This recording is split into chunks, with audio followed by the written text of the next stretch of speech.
Assalamualaikum warahmatullahi wabarakatuh. Kami dari kelompok 4 dengan anggotakan saya sendiri, Nur Maulida Nanda Hapsari. Saya Raul Prasetya. Saya Panggimentara Jati. Saya Putri Hanifah.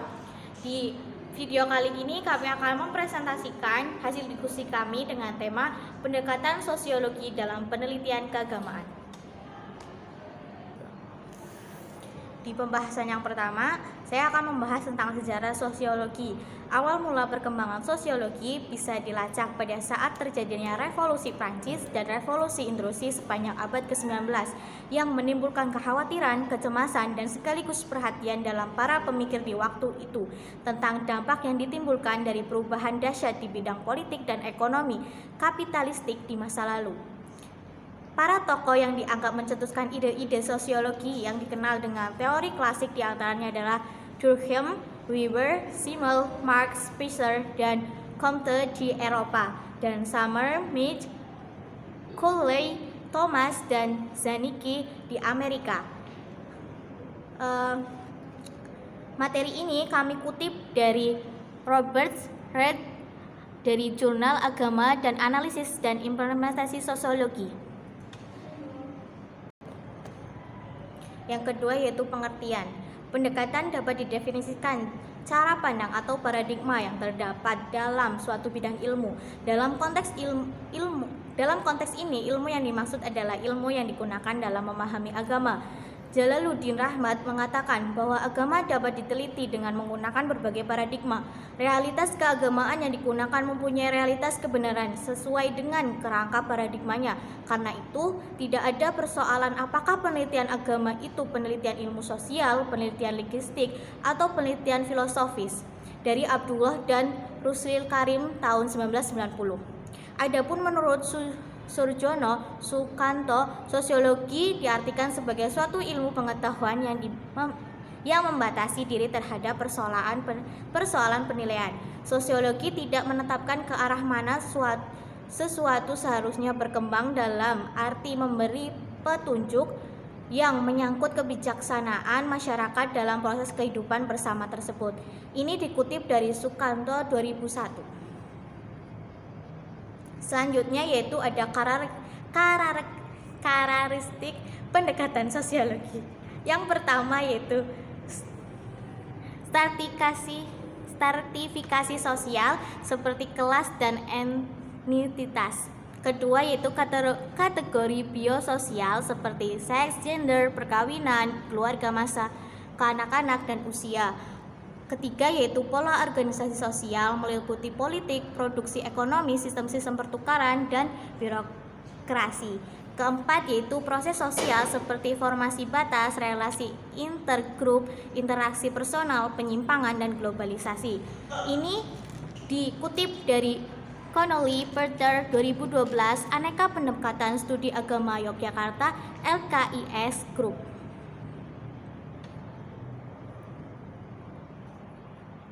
Pembahasan selanjutnya yaitu tentang teori. Yang pertama, teori fungsionalisme.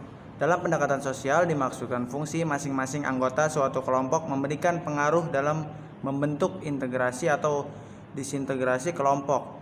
Apabila setiap anggota kelompok menjalankan fungsinya masing-masing dengan baik, akan membentuk integrasi kelompok dengan baik.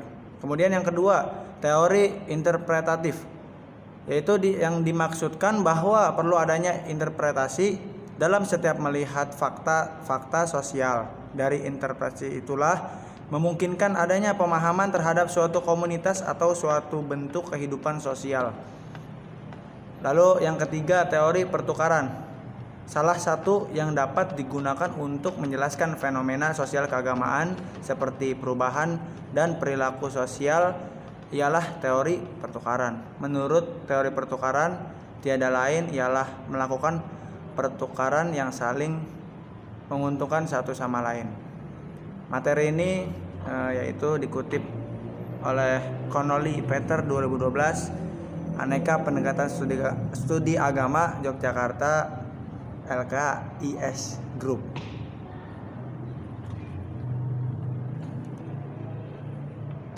Kemudian metode. Metode sosiologi agama sebagai suatu usaha analisis yang memakai metode kajian ilmiah. Sosiologi dituntut untuk memakai pendekatan yang bersifat empiris. Kedua, metode deskriptif. Metode deskriptif yakni suatu metode penelitian tentang dunia empiris yang terjadi pada masa sekarang. Tujuannya untuk membuat deskripsi, gambaran atau lukisan secara sistematis, faktual dan akurat mengenai fakta-fakta, sifat-sifat dan hubungan antar fenomena yang diselidiki. Yang ketiga, metode komparatif. Metode komparatif adalah sejenis metode deskriptif yang ingin mencapai jawaban mendasar tentang sebab akibat, analisis faktor-faktor atau penyebab terjadinya atau munculnya suatu fenomena. Jangkauan waktunya adalah masa sekarang. Jika jangkauan waktu itu terjadi pada masa lampau, maka penelitian tersebut termasuk dalam metode sejarah. Materi ini dikutip oleh Muhammad Arif Khairuddin, Pendekatan Sosiologi dalam Studi Islam, Jurnal Pemikiran Islam, IAI Tribakti volume 25 nomor 2 September 2014. Terus ada metode eksperimental. Metode eksperimental adalah suatu metode pengujian terhadap suatu teori yang telah mapan dengan suatu perlakuan baru. Pengujian suatu teori dari ilmuwan yang telah dibuktikan oleh beberapa kali pengujian bisa memperkuat atau memperlemah teori tersebut. Metode eksplanatori. Metode eksplanatori adalah metode yang bersifat menjelaskan atas jawaban dari pertanyaan mengapa dan bagaimana, sehingga lebih mendalam daripada metode deskriptif yang hanya bertanya tentang apa, siapa, kapan, dan di mana. Metode ini termasuk bagian dari metode empiris.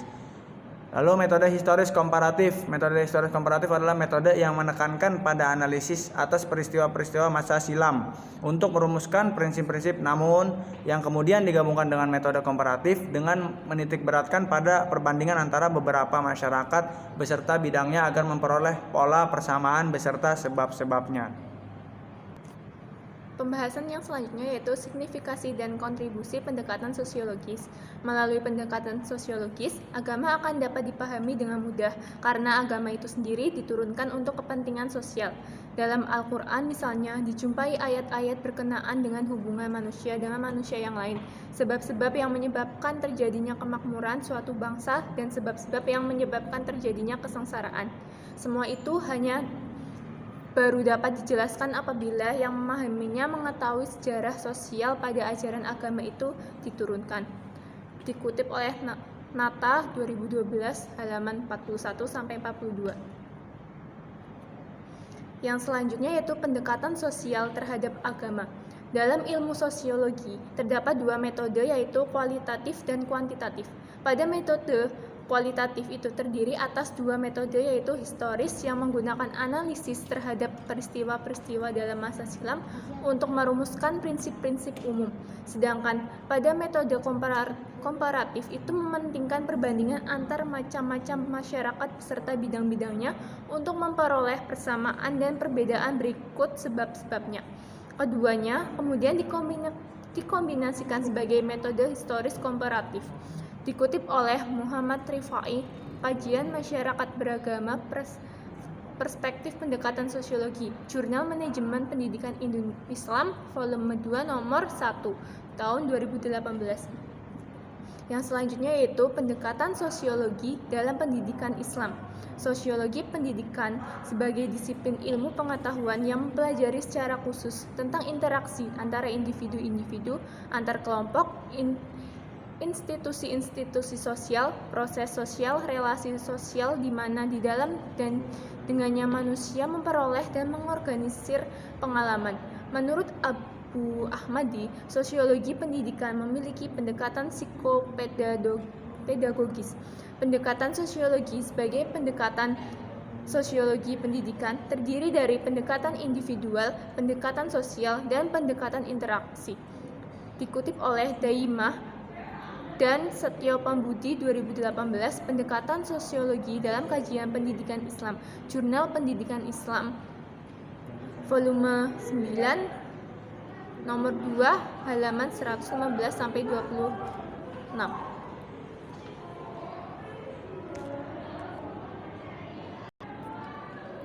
Yang selanjutnya yaitu pendekatan individual, the individual approach.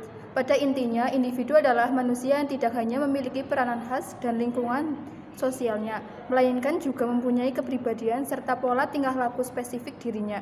Karena dalam diri individu manusia mempunyai 3 aspek, yaitu aspek organik jasmani, aspek psikis rohaniah, dan aspek sosial kebersamaan. Ketiga aspek tersebut saling mempengaruhi dan keguncangan pada satu aspek akan membawa akibat pada aspek yang lainnya. Yang kedua yaitu pendekatan sosial, the social approach. Secara pribadi manusia merupakan makhluk individu, tetapi dalam kenyataannya sejak lahir manusia sendiri sebenarnya menunjukkan makhluk sosial. Manusia tidak dapat hidup sendiri tanpa bantuan orang lain. Secara ekstrim, manusia tidak dapat dipisahkan dengan keluarganya, teman, kelompok, dan masyarakat.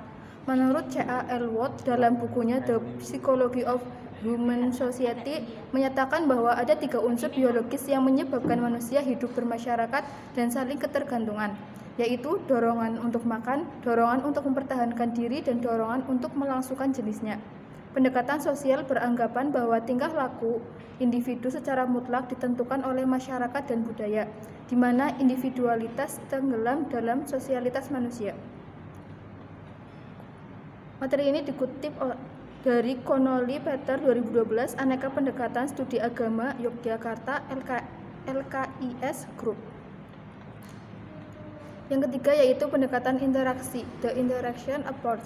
Interaksi sosial adalah suatu hubungan antara 2 atau lebih individu manusia di mana kelakuan individu mempengaruhi, mengubah, atau memperbaiki kelakuan individu lainnya atau sebaliknya. Definisi ini menekankan pada hubungan timbal balik interaksi sosial antara 2 atau lebih manusia. Interaksi sosial dilakukan dengan maksud untuk memenuhi kebutuhan afeksi atau cinta kasih, kebutuhan inklusi atau mendapatkan kepuasan, dan mempertahankan serta memenuhi kebutuhan kontrol. Beberapa faktor yang melatar belakangi terjadinya interaksi adalah adanya imitasi, sugesti, identifikasi, simpati, dan motivasi.